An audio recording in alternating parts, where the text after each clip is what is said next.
Who could believe, looking at life in France in 1914, that the country, along with the whole of Europe, was about to be struck by one of the most terrible tragedies in history?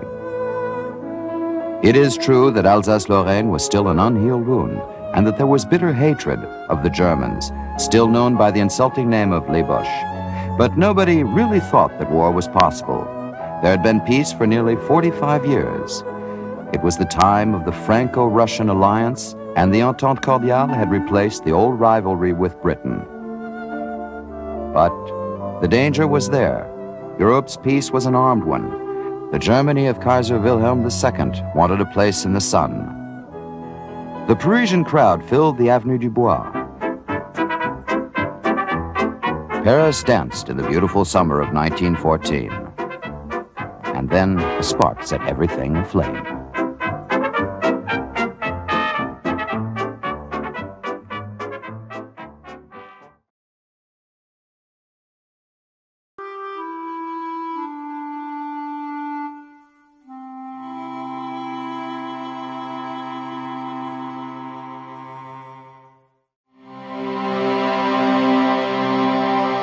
'16 was to be the year of titanic battles.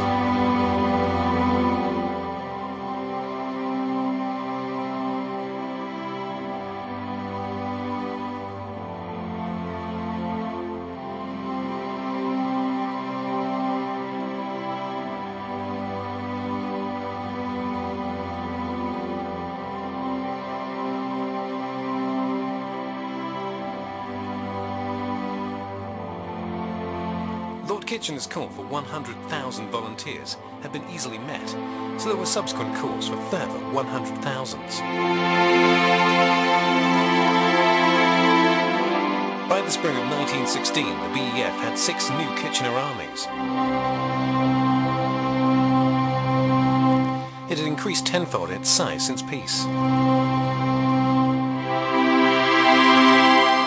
Of the 70 divisions now under arms, 24 were new army divisions, either already on or waiting to go to the Western Front. The BEF also had a new commander, Sir Douglas Haig. Haig and the French commander Joffre began planning a major offensive along the Somme River. But the Germans were also making plans of their own. In the coming months, both sides would clash in the bloodiest phase of the war to date. The Germans' aim was to engage the French in a battle of attrition, which would, in the Germans' words, bleed France white. The killing fields were to be Verdun.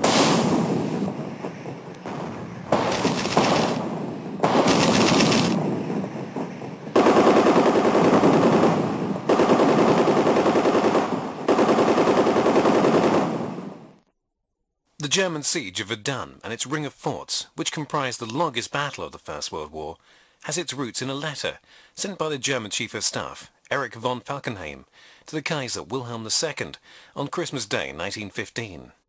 In his letter, Falkenhayn argued that the key to winning the war lay not on the Eastern Front against Russia, whom he believed was on the point of revolution and subsequent withdrawal from the war, but on the Western Front. He reasoned that if France could be defeated in a major set-piece battle, Britain would in all likelihood seek terms with Germany or else be defeated in turn. Falkenhayn believed that Britain formed the foundation of the Allied effort ranged against Germany, and that she must be removed from the war. To that end, he recommended implementation of a policy of unrestricted submarine warfare against merchant shipping, a policy directed squarely at starving Britain. This combined with a knockout blow to France would, he believed, bring about a successful conclusion to hostilities.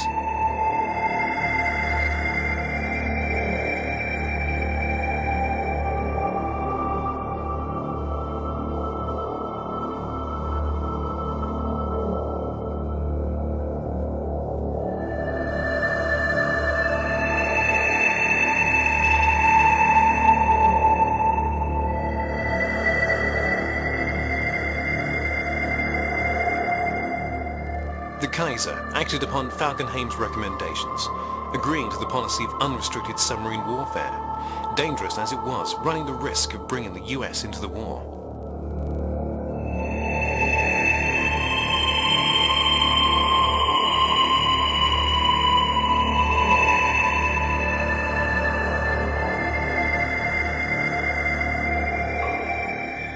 also sanctioned implementation of the set-piece siege against Verdun, Falkenhayn's choice of French target, starting in February 1916. In so doing, he agreed to switch focus from the Eastern Front to the Western Front. This latter strategy was not without its critics. In particular, Paul von Hindenburg argued the opportunity was lost to capture the bulk of the Russian army. Falkenhayn's choice of Verdun as the focus of the German offensive was shrewd. France had lost faith in the value of fortress defences during the early stages of the war, and so Verdun was relegated to the status of a minor fortress. But Verdun maintained a great psychological hold on the minds of the French people. A fortress had stood there since Roman times. On a practical level, the woods immediately behind Verdun would have proved far easier to defend than the Verdun forts. The last fortress town to fall to the Prussians in the Franco-Prussian War of 1870-1871, Verdun's fortifications had been significantly boosted in the 1880s to withstand further attacks.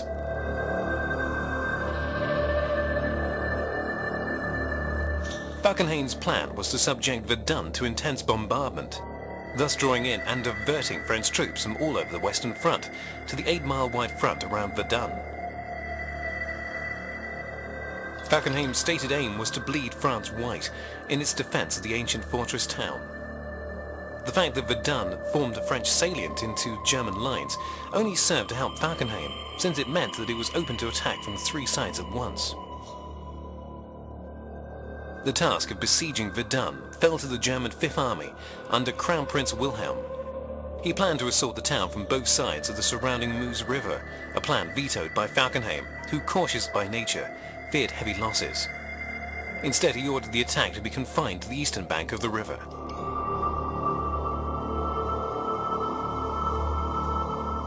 Originally scheduled to start on the 12th of February, the offensive was postponed to the 21st of February on account of poor weather, preceded by a 21-hour preliminary bombardment.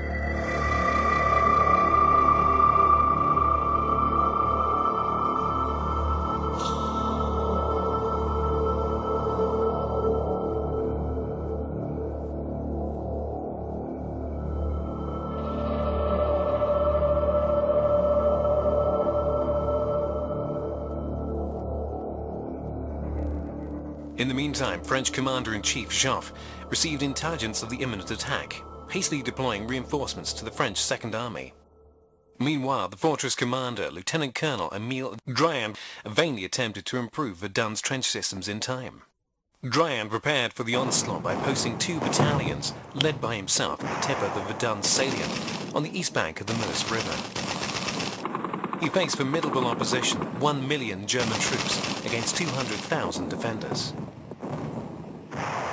The attack finally began at 7:15 on the 21st of February. Crown Prince Wilhelm opening the battle with 1,400 guns packed along the 8-mile front. The guns were well served by good railway facilities nearby. 100,000 shells poured into Verdun every hour, Wilhelm's intention being to kill the majority of the French defenders before the infantry even started their advance into the fortress. Following an optimistic assessment, a German scouting party was sent in following the initial bombardment. They reported that half the French fighting force remained to meet the planned attack. Arguably, had Wilhelm chosen to attack at this point, the fortress might still have fallen. Instead, daunted by the apparent formidable defences, Wilhelm chose to renew the bombardment. By the close of the first day, the German forces had succeeded only in capturing the French front-line trenches, much less than planned. But Durand himself had been killed during the battle, and his 2 battalions demolished. Wilhelm withdrew his forward infantry in preparation for a further artillery bombardment, thus taking the sting out of the momentum that had been generated. More importantly, it allowed the French defenders to position themselves such that they were able to enfilade the advancing German troops from across the river. Verdun remained in French hands, although the defensive situation was dire.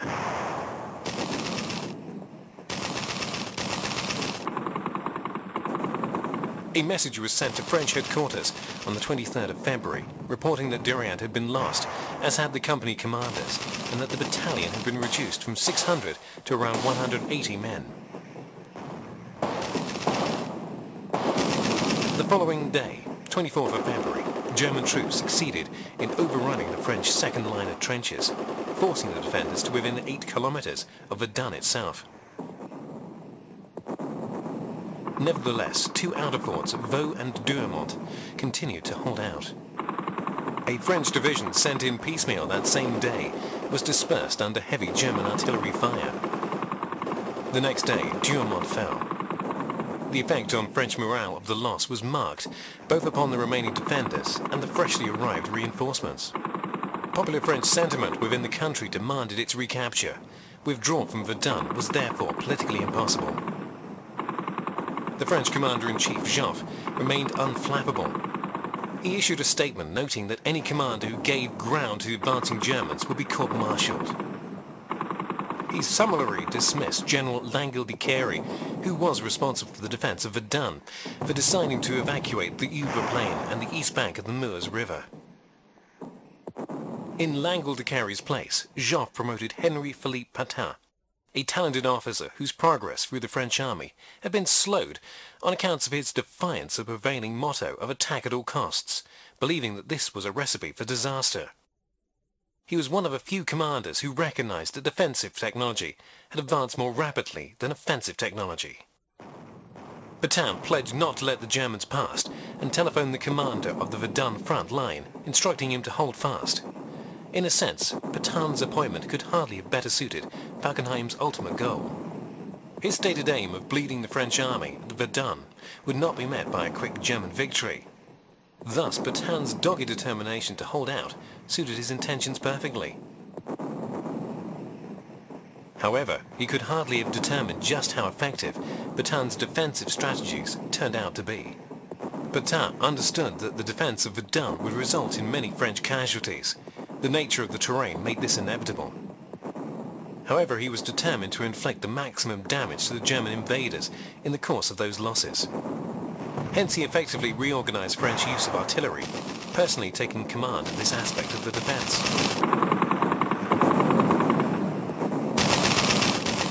He also took action to ensure that an effective supply route to Verdun was maintained. A single narrow road was to become Verdun's single artery to the outside world and its supply depot 50 miles to the west. The road came to be known as Voie Sacrée, or the Sacred Road.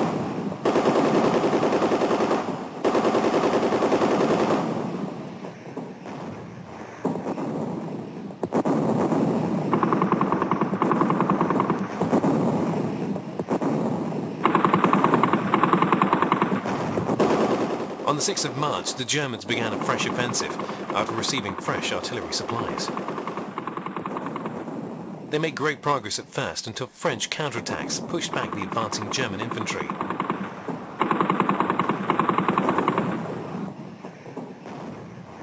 For the remainder of the month, Wilhelm launched repeated attacks against French reinforcements, constantly pouring into the fortress. Of the 330 infantry regiments of the French army, 259 eventually fought at Verdun. Falkenhayn reluctantly committed another corps of men to attack up the left bank of the Meuse River towards a small ridge named Le Mort Homme, or the Dead Man.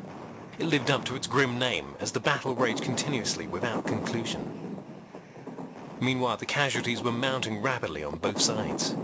The French were certainly losing huge numbers of men, as were the Germans. By the time the battle ended, almost 1 million casualties had been incurred in roughly equal numbers on either side. April the 9th saw the launch of the third major German offensive, this time on both sides of the salient. Again, Petain's defenses held. The attacks and counterattacks continue until the end of May. The German forces were inching ever closer to the remaining forts. During this period, Pétain was promoted and was replaced at Verdun by the aggressive Robert Nivelle. Mort Homme Hill was finally secured by the Germans on the 29th of May, and finally on the 7th of June, Fort Vaux fell.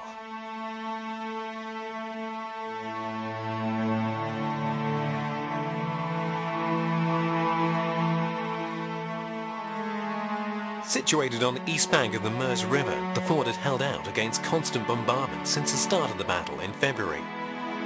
However, by now out of reserves of water and the fort itself lying in ruins, its French defenders could hold out no longer. With the capture of the fort, Wilhelm offered his congratulations to the fort commander, Major Ranau, for holding out so long. Encouraged by the success of capturing Fort Vaux, German troops almost succeeded in breaking through the French line at the close of June and into early July. It was at this stage that the latest form of chemical warfare was unveiled by Germany, phosgene gas, which acted by forming as hydrochloric acid once inhaled into the lungs.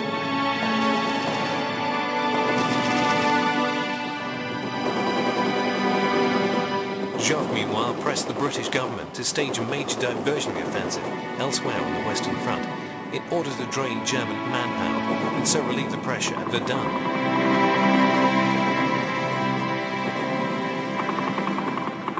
Originally scheduled for the 1st of August, the Battle of the Somme was brought forward to the 1st of July on Joffre's insistence.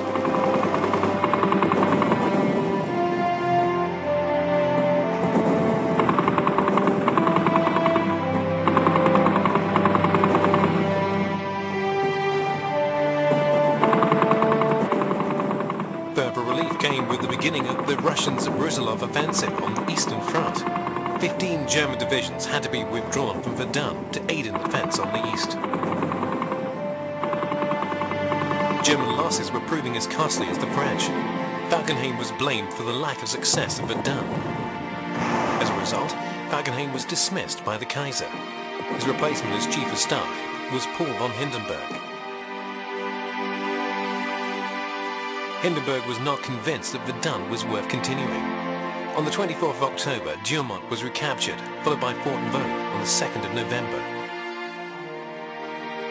Following a pause, the French renewed the offensive, retaking ground lost since the start of the German attack. Between the 15th to the 18th of December alone, when the battle ended, the French captured 11,000 prisoners, and with them 115 heavy guns.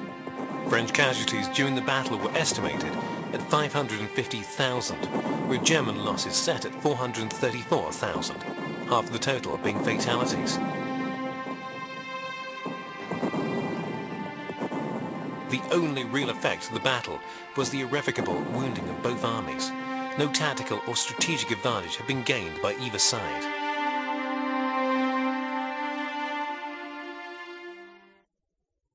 "1916 saw one of the greatest naval engagements of all time, as well as the one significant sea battle of the First World War. Jutland had all the elements to be a great British naval victory, but in the event the result was much less clear-cut. The recently appointed commander of the German High Seas Fleet, Reinhard Scheer, had returned to the policy of making sorties against the British coast, confident that his codes were secure, and thus that the main British battle fleet at Scapa Flow in the north of Scotland could not intervene. But the British could read German coded messages and were aware of Scheer's plan.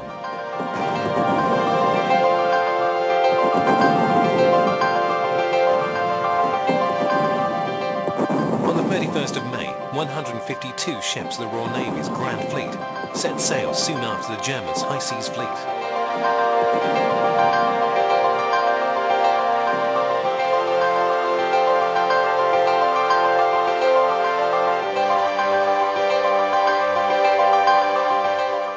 The plan was for Beatty to sail ahead of the main force and bomb Zeppelin sheds using aircraft.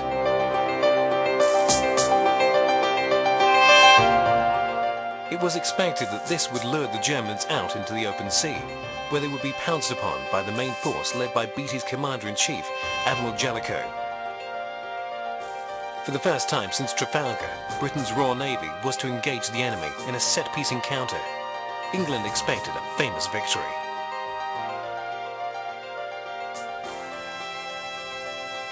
But in the vast grey expanse of the North Sea, they could have missed each other, but fate was to bring them together at Jutland.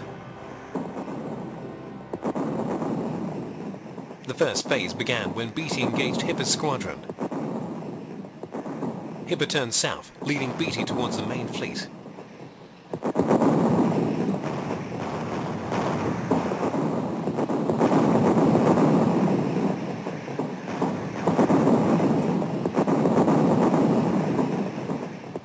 The second phase saw Beatty flee north, pursued by the German dreadnoughts. So far, both sides thought the battle was going to plan, even though 2 British battle cruisers had already been lost.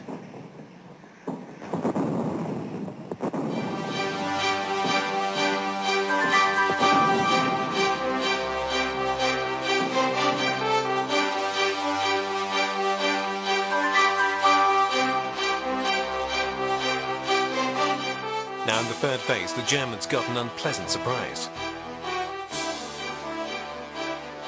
Thinking themselves involved in a chase that would end with the destruction of the British battle cruisers, they found themselves under bombardment from Jellicoe's battle fleet, which they had thought to be too far north to intervene.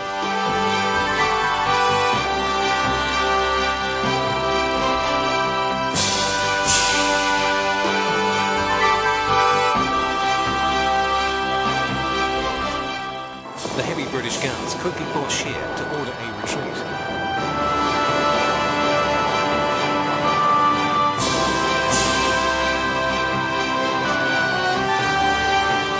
But then Scheer made what could have turned into a grievous error, turning back, possibly hoping to pass Jellicoe and escape into the Baltic.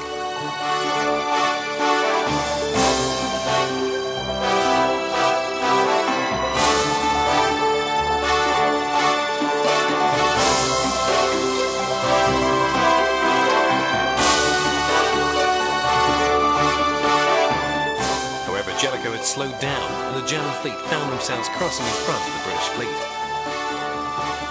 And in 10 minutes of gunfire, suffered 27 heavy hits, while only inflicting 2. Once again, Scheer ordered a retreat.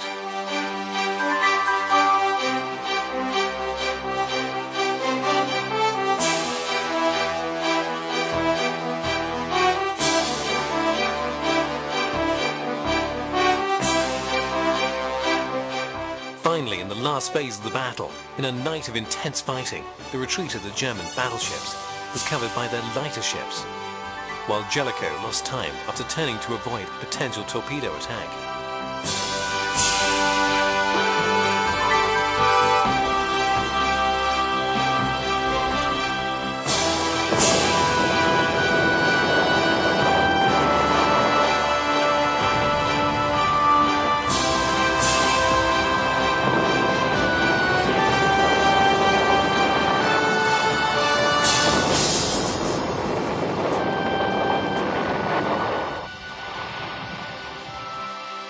The Germans lost 1 battle cruiser, 1 pre-dreadnought, 4 light cruisers and 5 destroyers, while the British lost 3 battle cruisers, 4 armoured cruisers and 8 destroyers.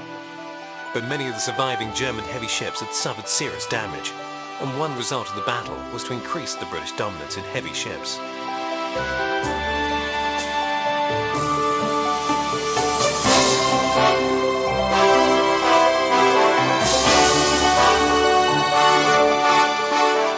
Jutland was the last and largest of the great battleship battles. Neither submarines or aircraft played any part in the battle, despite the plans of both sides. Never again did battle fleets meet again in such numbers. While the Royal Navy suffered more losses, the battle effectively ended any threat from the High Seas Fleet, which now knew it could not contest control of the North Sea with the Royal Navy.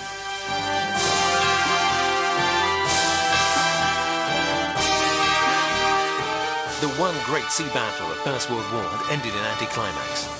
The inconclusive outcome of the battle involving some 250 warships, lasting over 12 hours, and covering an area larger than the Irish Sea, dealt a shattering blow to British self-assurance.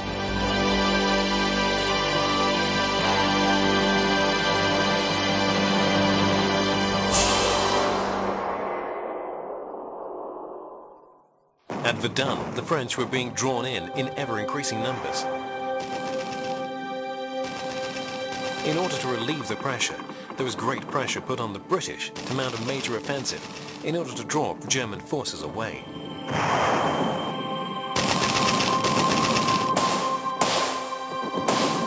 The offensive was planned late in 1915 and was intended as a joint French-British attack. The French commander-in-chief Joffre conceived the idea of a battle of attrition, the aim being to drain the German forces of reserves, although territorial gain was a secondary aim.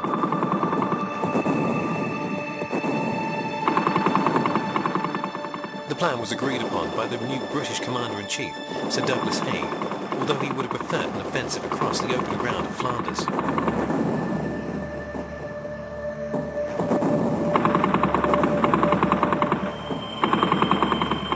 Although British forces comprised by far the bulk of the offensive forces, Joffre and Haig originally intended for the attack to be a predominantly French offensive.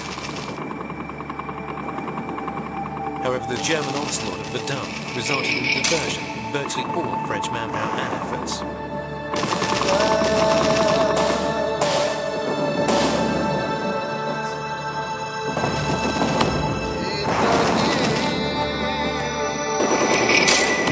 Haig took over responsibility from Joffre for the planning and execution of the attack. Haig's meticulous preparations progressed slowly, much to Joffre's irritation. Haig intended to fashion the attack using the ideas of both himself and General Rawlinson, whose Fourth Army was to spearhead the assault.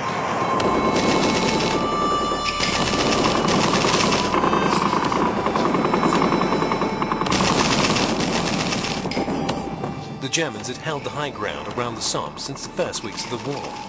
The hard, chalky soil was ideal for mining. Thus the Germans had dug deep bunkers with high-sided communication trenches to the rear. Their bunkers were well provisioned to withstand a long siege.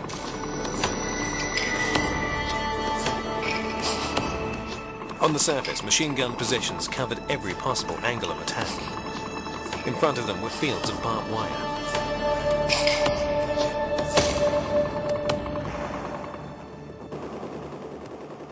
The British and French, on the other hand, regarded the Somme as a quiet sector, and so were behind in their preparations when the attack began.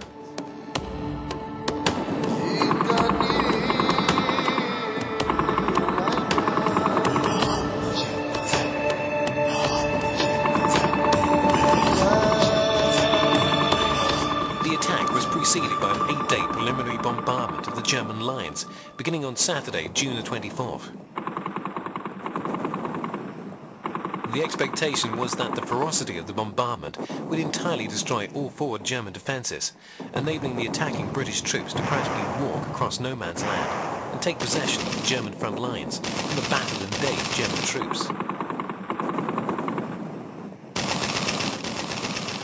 1,500 British guns, together with a similar number of French guns, were employed in the bombardment.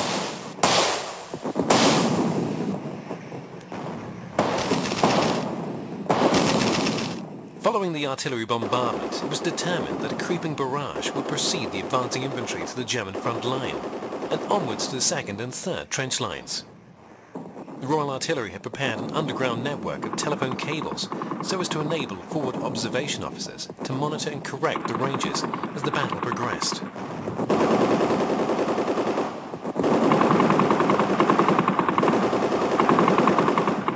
With the conclusion of the advanced bombardment, Rawlinson's southern wing at the centre of the attack line was instructed by Haig to consolidate after a limited advance.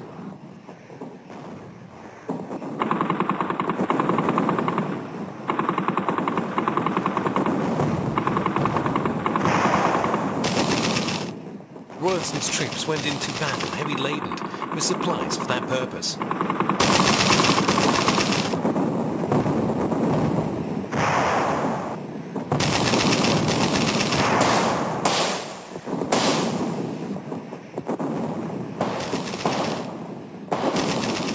Meanwhile, to the north, the rest of the Fourth Army, in addition to one corps of General Allenby's Third Army, attempted to complete a breakthrough, with cavalry standing by to fully exploit a hoped-for gap in the German lines. As a former cavalryman, Haig was convinced the coup de grace of the attack would best be carried out by cavalry troops.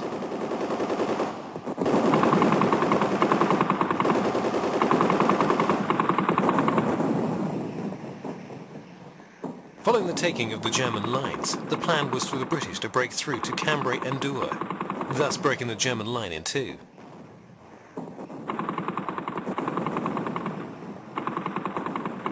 Further south, a subsidiary advance by the French Sixth Army was scheduled to start operations at the same time as one corps. 27 divisions of men went into the attack, 750,000 men, of which over 80% were from the British Expeditionary Force.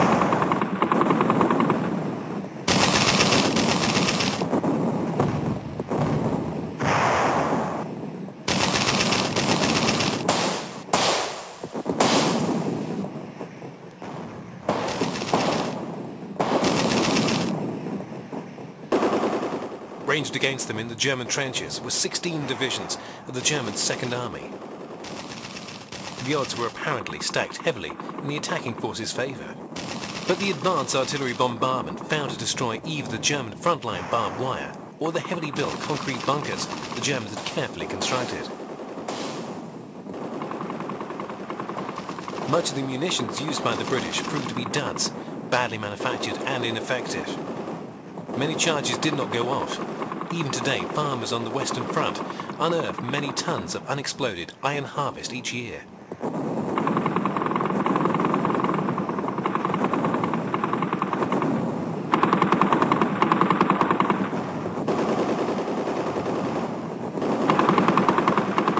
During the bombardment, the German troops sought shelter in their deep bunkers, emerging only when the British artillery bombardment finished. Then the German machine guns were manned to deadly effect.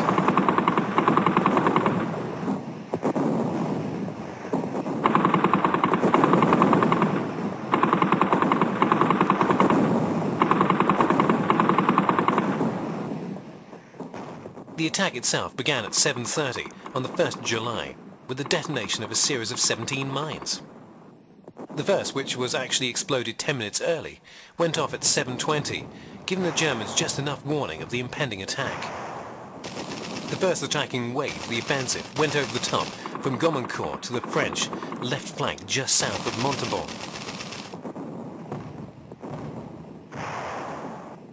The attack was by no means a surprise to German forces.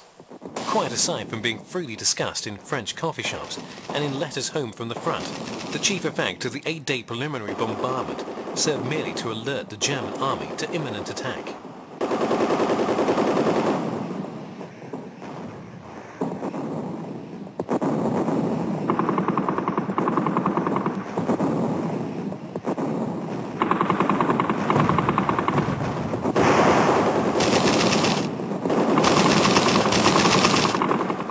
As a consequence of the lack of surprise generated by the advanced bombardment and the lack of success in cutting the German barbed wire and in damaging the underground bunkers, the BEF made strikingly little progress on the 1st July or in the days and weeks that followed.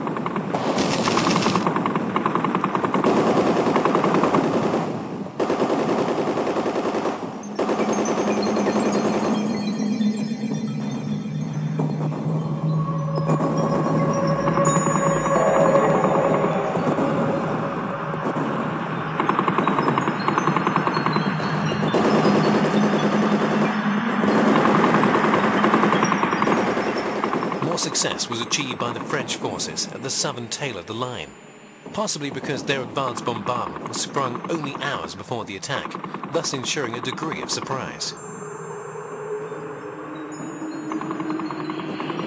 In addition, von Falkenhayn believes that the French would not attack at all on account of their heavy losses at Verdun. By advancing in small groups as they had at Verdun, the French troops achieved most of their objectives.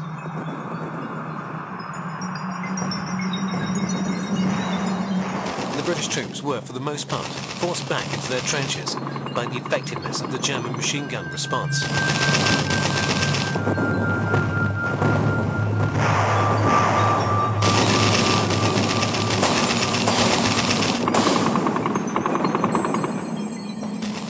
Many troops were killed or wounded the moment they stepped out of the front lines into no man's land.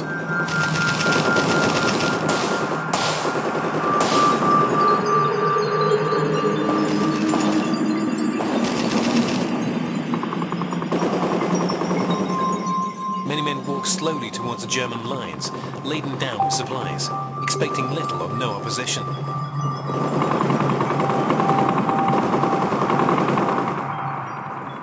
They made incredulously easy targets of the German machine gunners.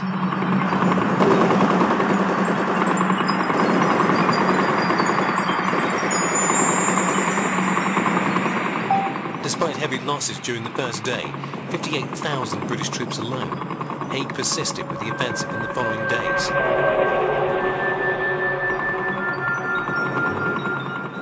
Advances were made, but these were limited and often ultimately repulsed.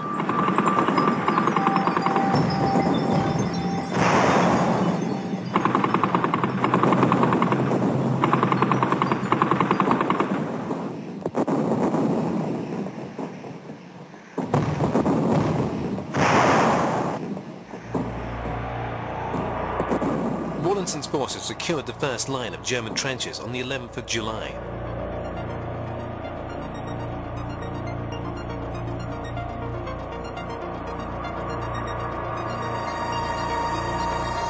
On that day, German troops were transferred from Verdun, doubling the number of men available for the defense. On the 19th of July, the German defense was reorganized, with the southern wing forming a new army, First Army.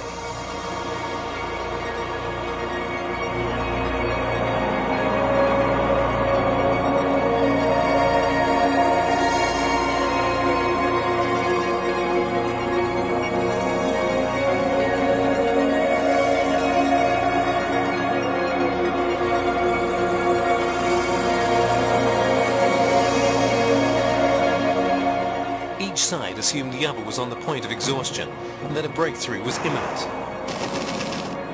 Thus the offensive was maintained throughout the summer and into November.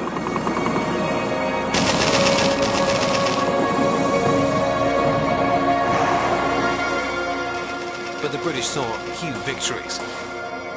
Pozières was captured by 2 Australian divisions on July the 23rd, and those that were secured were not followed up.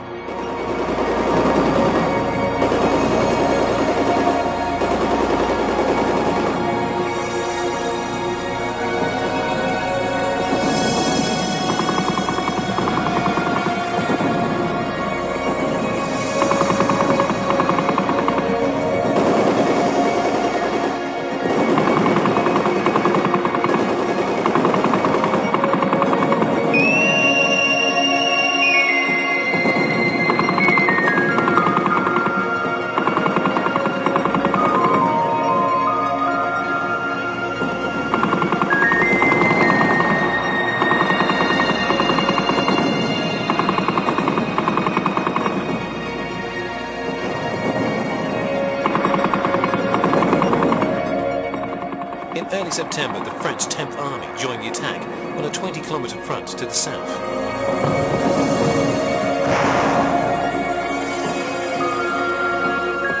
Meanwhile, the British attack was renewed by the 4th Army in the northeast at Flers-Courcelles.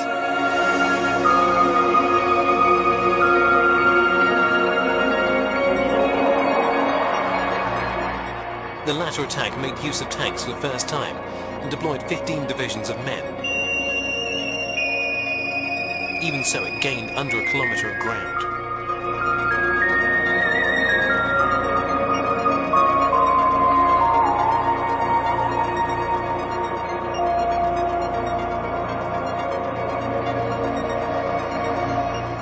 The first tanks were developed in great secrecy, but there were only 50 available. Mechanical and other failures reduced the original number of participating tanks to 24. Whilst they achieved a large measure of shock surprise when sprung upon the German opposition, these early tanks proved unwieldy and highly unreliable.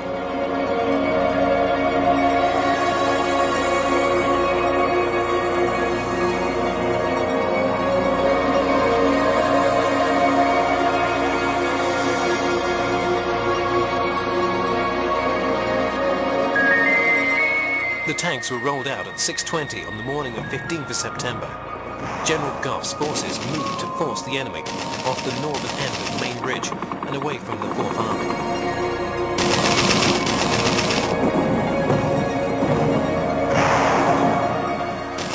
Rawlinson's troops were to break through the remaining enemy trench system, while the French 6th Army would attempt to clear the enemy from the British right flank. Meanwhile, the Canadians were northwest of the Albert-Bapaume road and outpaced their 7 tanks to capture Corliette.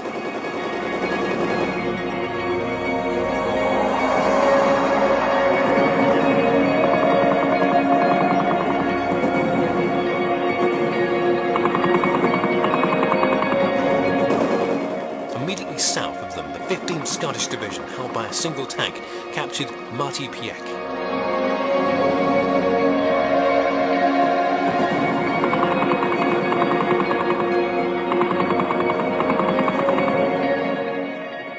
To the southeast, however, German forces in high wood swept the ground with fire from each end, halting a number of tanks. Others found themselves lost, while yet others fired on their own infantry.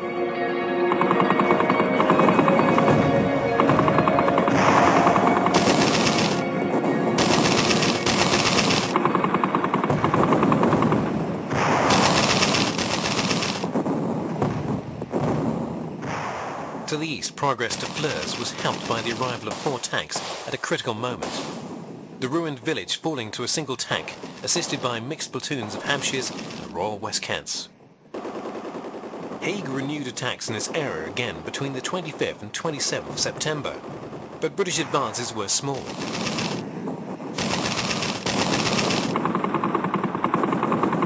Other attacks were launched by the British at the battles of Transloy Ridges and the Battle of the Ancre Heights.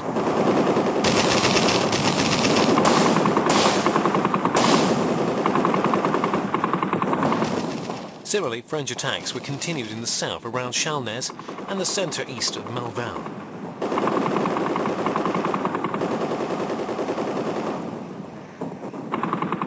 In October, Joffre urged Haig to continue the offensive, but this time the French forces in Verdun were on the offensive and were gaining ground. Joffre was concerned that Haig should keep up the pressure on the Germans so as to prevent a diversion of German manpower back to Verdun to assist with the German defence there. On the 13th of November, the BEF made a final effort on the far east of the salient in the Battle of the Ancre, in which they captured the field fortress of Belmont-Hamel. Despite the slow but progressive British advance, poor weather and snow brought the Somme offensive to a halt on the 18th of November.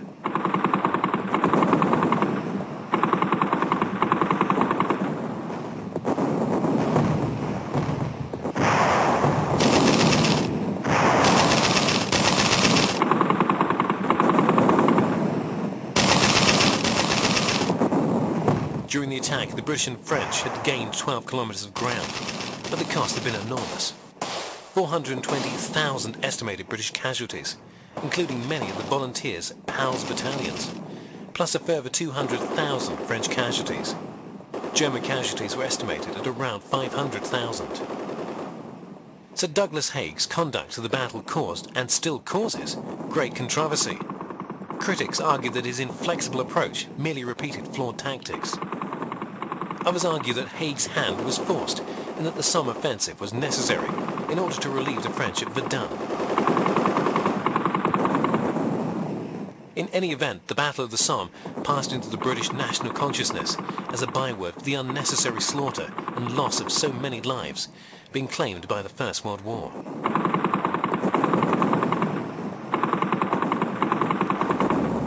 Whilst the Allies were slogging it out in France, the Russians at last tasted success, to the point that they nearly succeeded in knocking the Austro-Hungarians out of the war.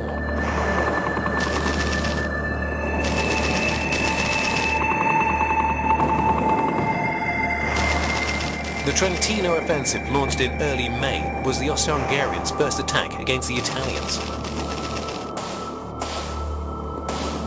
They were making great gains until the ruggedness of the terrain began slowing them down, allowing the Italians to regroup.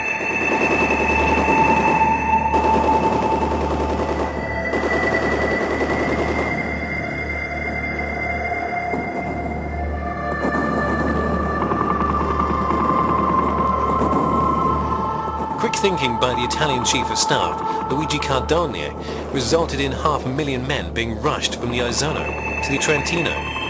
At the same time, Cardogna appealed to his Russian ally to launch an offensive that would draw the Austro-Hungarians away.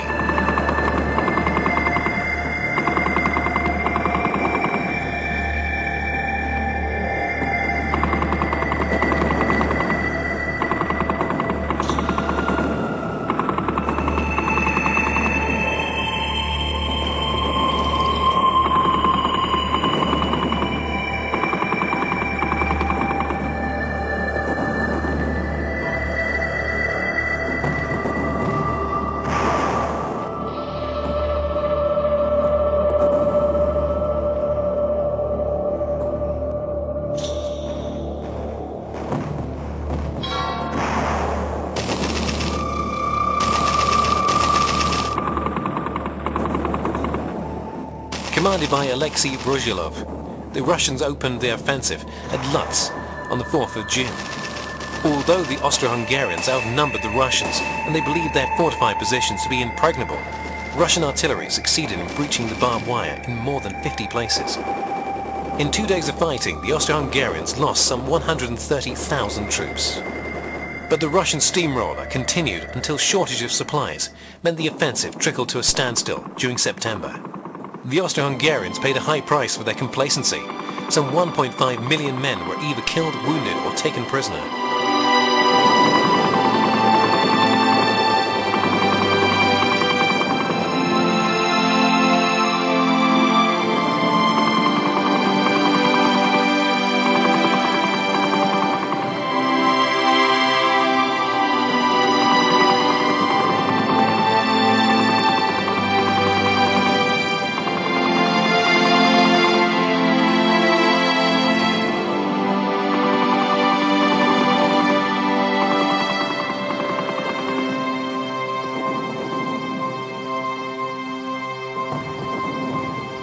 As 1916 closed, there was a glimmer of hope when the Germans issued a peace note, suggesting a compromise peace.